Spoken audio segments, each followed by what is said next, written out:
What was the greatest gift that the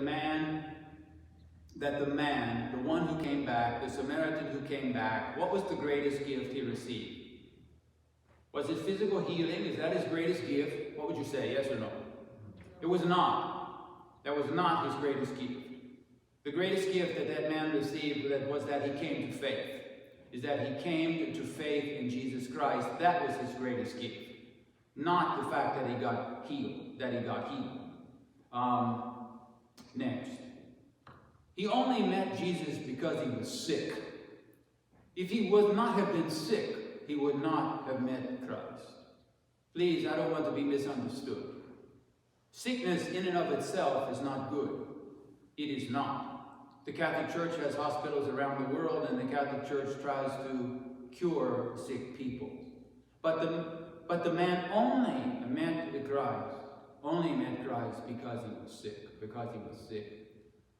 God can bring good from evil.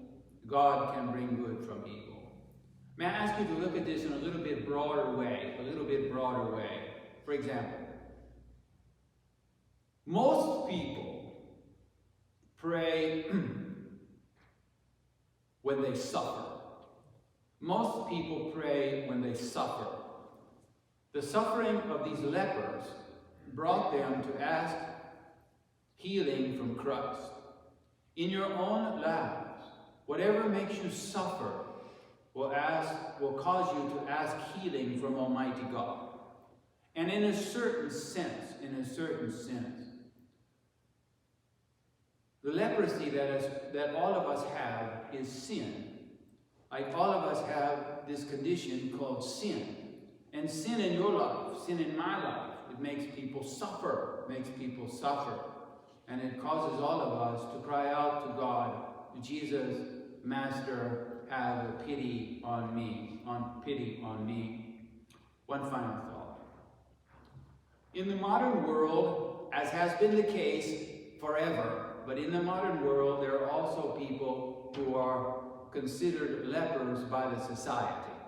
It's people who are exiled from society. It's people who are kept on the edges of society. It's people who are considered unclean by the society. Isn't this true? Let me just give you a few of them. People with AIDS, drug addicts, people who are homeless, prisoners, immigrants, and even in our own families. There are people who we keep at a distance. People who are alienated from us. Sisters and brothers who haven't spoken for 20 years, or something like that. It's like people are kept at a distance. But in each family, I think there are modern lepers. Maybe the message for all of us, maybe it's multiple. One is to look in your own life to see whether or not there are modern day lepers within your family or outside of your family. But to treat them as Christ himself did, and that is with mercy and with compassion and with a little healing touch, to kind of focus on the needs of other people rather than on our own needs. Another message from today's gospel has to do with thanksgiving. As I said at the beginning, the abundance of blessings that has been showered on each of us and each of our families and upon this country by Almighty God is indescribable. The blessings that God has given to us. But so many times what happens is we magnify the problems, but we don't magnify the blessings.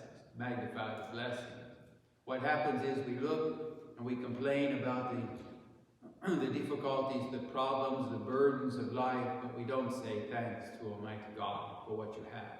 May I make you a promise, then I'll finish. If you focus on the things in your life which are blessings, if you focus on what you should be thankful for, you will have more joy in your life. If you focus on the things which cause you sadness and which make you suffer, and if you focus on those things, it will make you sad. You have a choice, though, is to focus on how God has blessed you, or to focus on all the many other problems in your life.